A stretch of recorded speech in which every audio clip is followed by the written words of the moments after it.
Okay, good evening po sa lahat na sa gabing ito, tayo po ay meron po tayong ipapakita sa inyo. May dalawang box po dito. Okay, dalawang box. Ito ay na-open na po ito. Kasi chinek ito dumating. Ito ay order natin nung mga nakaraan pa. Mga nakaraang linggo. Okay, yung nagdaang mga linggo. Ito ay pinasabay lang natin. Ito po ay galing po sa China o doon sa Taobao na malimit na ito inorderan ng mga tao dito kasi mura lang, pero mura nga, pero kailangan mo magantay ng medyo matagal. Ah, Gusto mo mura, di magantay ka ng matagal.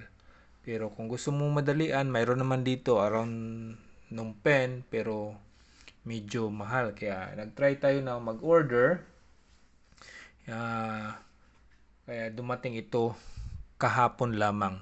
Dineliver ito sa school. And then, ng kaibigan namin. At kasi pinasabay ko lang to, tapos chinek kung ilan at kung tama ba yung bilang. Pero mayroon kasi doon sa orderan nito, lalo na ito, ang sabi kasi doon, if you order 5, they have additional 1. But nung binilang ko kagabi ay 5 lang. Wala yung additional, but it's okay. We're just trying to order. This is my first time to order sa ibang bansa, outside Cambodia, because natatakot ako mag-order sa ibang bansa, baka hindi makarating. Okay, but nakarating naman. Okay, sige. Tingnan natin to. Ipakita ko sa inyo kung anong laman ng box na ito. Okay, itong unang maliit na box muna. Itong malaki, tabi-tabi kunti muna. Okay. The first small box, ang laman nito ay ganito. Yan. Ito yun. Isang matawag natin na, ano bang tawag nito? Nakalimutan ko tuloy. Acrylic pala. Okay, acrylic box po ito or storage box para sa mini GT. Actually, yung in-order ko ay para sa Kaido. Okay? For the Kaido house na acrylic box para pang display ko sa Kaido kasi may mga Kaido ako dito.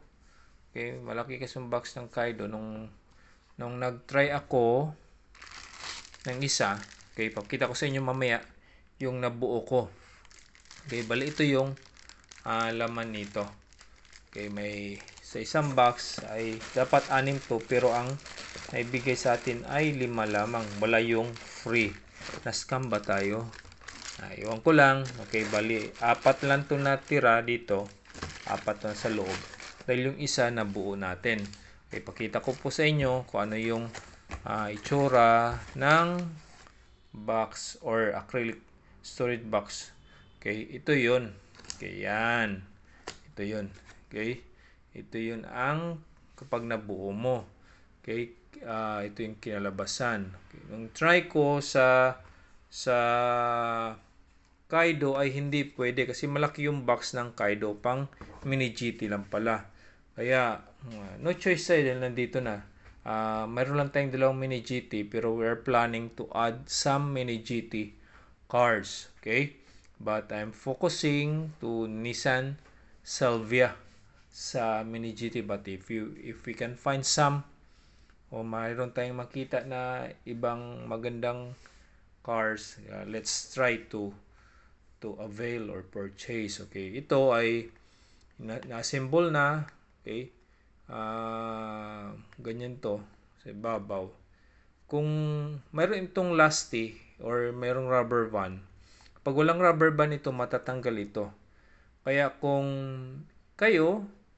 gusto niyo pang matagalan, ay lagyan na lang siguro ng glue or something na dumikit. Kasi ito, pagdating ng panahon, mapuputol din to eh. Masisira din to. Okay, mapuputol itong rubber band na ito. Okay, kasi ang nagdala ng Naka-fix ito, pero nagdala ng higpit kundi ang rubber band lamang. Darating ang panahon na masira itong rubber band, madali lang itong matanggal. Kasi walang screw ito eh. Pero sa iba, may mga screw kasi, pero medyo mahal. Okay, kaya try natin kung umorder naman sa sunod yung medyo maganda. Okay, pero ito to. Okay, okay naman. Yan. Nandyan yung depende sa'yo.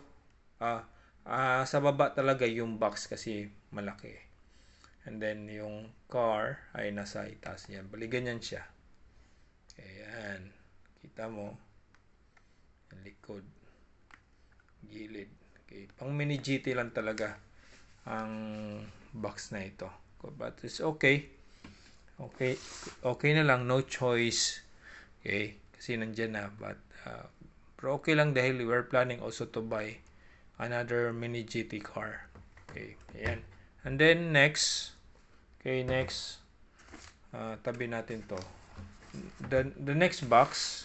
Okay. Itong next box ay na-open rin to, but inside this box has or have, ano ba, tama ba yung ano ko, grammar ko, mayroon ding 4 na box. Kasi nung una in order ko, sabi ko isa lang, pero sabi pag isa lang ay mahal yung shipping, kaya pag 4 ay medyo mura.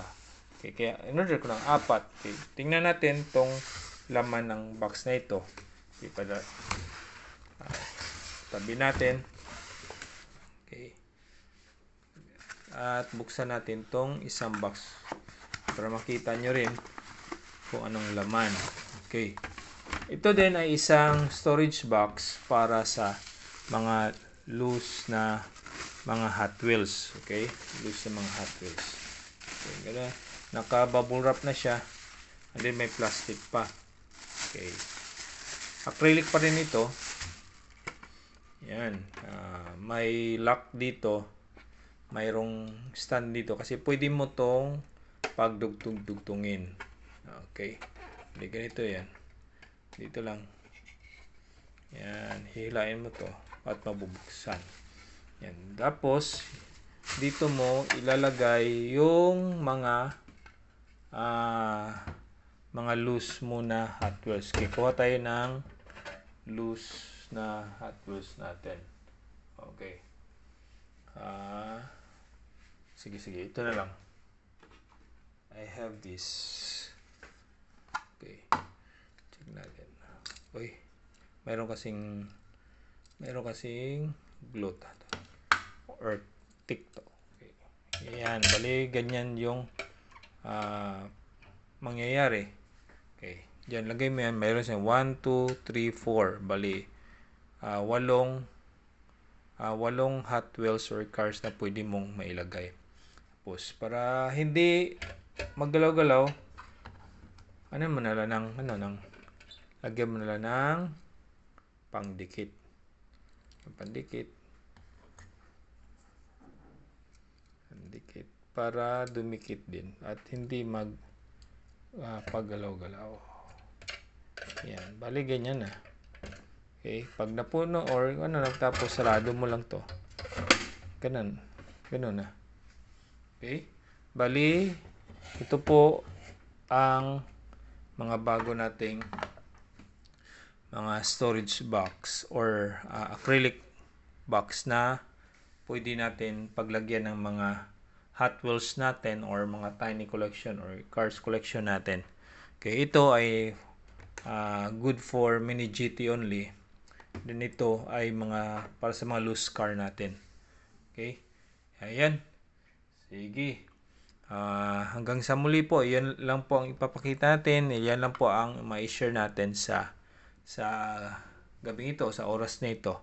Okay, ito yung mga na-order natin at karagdagang pang-display sa mga Hot Wheels natin at sa ibang mga collection natin na laruan or cars. Mostly sa cars ito. Okay? Sige, paano? Maraming salamat po. Okay, sa muli. Bye-bye!